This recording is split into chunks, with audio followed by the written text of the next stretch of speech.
5:08. Now, once upon a time, watching sport or anything else for that matter looked and sounded like this. Now, on BBC One, the latest action from Lake Placid in this afternoon's Olympic Grandstand.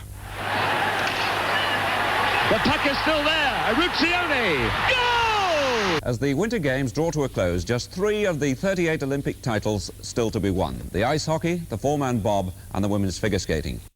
I can't believe I started my career on Grandstand and Match of the Day, so that brings back memories for me back in 1992. Anyway, 44 years on from that, and the landscape is very different. More platforms fighting for your subscriptions and way more choice. But what if someone offered you one of these? Hey, what's going on, YouTube? Today I'm going to show you how to jailbreak or fully load the Fire Stick. I always bring you these videos because the store is always updated, and I want to bring you the newest updates, and there's a lot of things always changing in the game.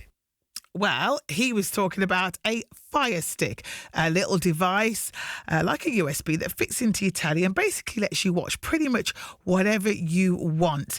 These tend to be on the market from anywhere between £100 and £150. Just one problem: jailbreak or dodgy Fire Sticks are illegal. That said, we probably all know someone in our social circle that has one.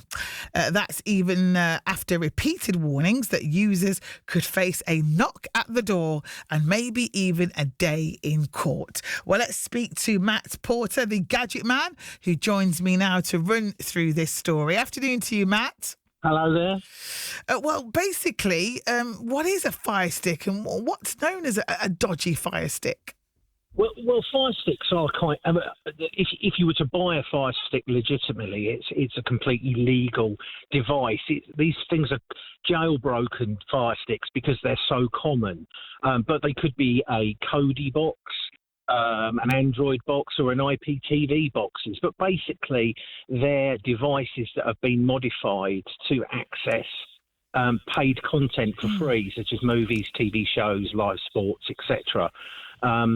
And they're generally loaded with specific software which allows copyrighted content to be accessed over the internet without paying for a licensing fee, really. Well, we've already had some comment on this. Some people saying, well, look, a lot of these streaming platforms are expensive. What do you expect us to do in a cost of living? But it is illegal, and we're hearing and seeing so much more about them, aren't we, Matt? We are.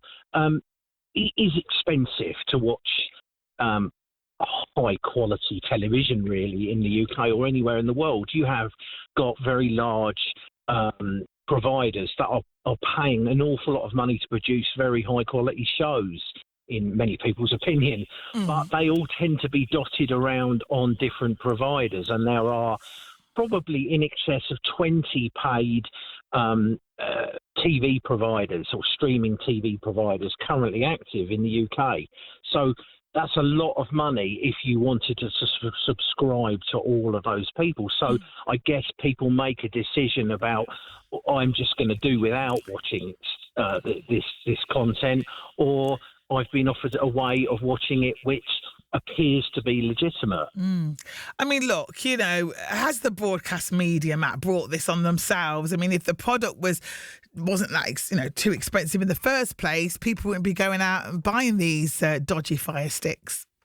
I think that the issue is there's a battle going on. There's always a battle going on in the tech world, and the current battle really is between the streaming providers. So you've got established people like Netflix and Apple and Amazon Prime and all of those other companies, and they're all battling for viewers to pay for their services, and it's an expensive business to be in, and it's an even more expensive business to lose that battle. So if you have all of the, there are some very, very high quality shows available, but they're exclusive on these platforms. There's no other way of watching them. So people were forced, I suppose, sometimes to go and find other ways to view them.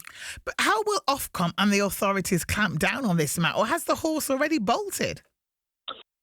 There are many different ways to there are ways to monitor internet usage now that have been in place for a while to stop illegal activity or to try and halt illegal activity. So it is a kind of like cat and mouse game where you're chasing after probably smaller individuals that are running these systems.